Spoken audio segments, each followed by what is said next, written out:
Demon స్లేయర్లో most loved character అంటే నాకు తెలుసు 95% జెయింట్సు పేరు చెప్తారు.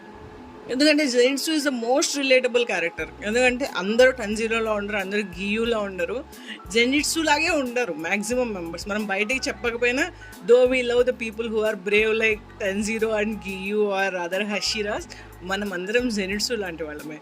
మనకు జెనిట్సు క్యారెక్టర్ ఎందుకు అంత రిలేటబుల్గా అనిపిస్తుంది అంటే he just speaks out what's in his mind. మనలాగే భయపడతాడు, భయం బయటికి చెప్తాడు. ఆ క్యారెక్టర్ చాలా రిలేటబుల్గా ఉంటుంది. కానీ when time comes the hype that character creates is next level, seriously next level. Zenitsu character action that is the hype he creates.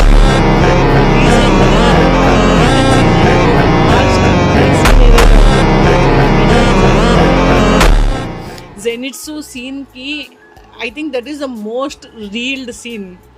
ఎన్ని రీల్స్ ఉన్నాయో, లైక్ ప్రతిసారి ఆ సీన్ చూసినప్పుడు అంతే హైప్ వస్తుంది.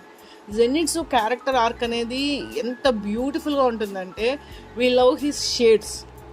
ప్రతి షేడ్ మనకు నచ్చుతుంది. తన రిలేటబుల్ పర్సనాలిటీ నచ్చుతుంది. When he become serious what he can make అనేది నచ్చుతుంది.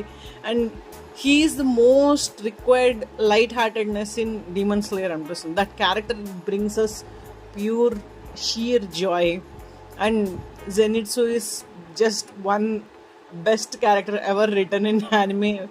నేను ఎప్పుడైనా యానిమే ఫేవరెట్ క్యారెక్టర్స్ వస్తే జెనిట్సు పేరు రాయకుండా ఉంటే అది పాపం. ఖచ్చితంగా జెనిట్సుని మెన్షన్ చేయాలి. జెనిట్సు డిజర్వ్స్ ఎవ్రీథింగ్. మనము ఇంకా జెనిట్సు గురించి మాట్లాడుకుంటే జెనిట్సుది మళ్ళీ టెన్జీరో ఫ్రెండ్షిప్ ఆర్క్ చాలా బ్యూటిఫుల్గా ఉంటుంది. ఇంకా జెనిట్సుది ఇనోసుకే, అసలు వాళ్ళ ముగ్గురు ఒకసారి స్క్రీన్ మీద ఉండే వి ఫీల్ సో గుడ్. ఏదో మన వాళ్ళు మన చాలా హార్ట్ క్లోజ్ అయిన వాళ్ళ అడ్వెంచర్ చూస్తున్నట్టే అనిపిస్తుంది. We cheer for them with loudest voice. ఇంకా జెనిట్సు క్యారెక్టర్ అంటే ఇట్ ఈస్ ఫన్. అసలు జెనిట్సు లేకుండా డీమన్ స్లేయర్ లేదు నన్ను అడిగితే. జెనిట్సు లేకుండా ఏది లేదు. Zenitsu is best character in demon slayer.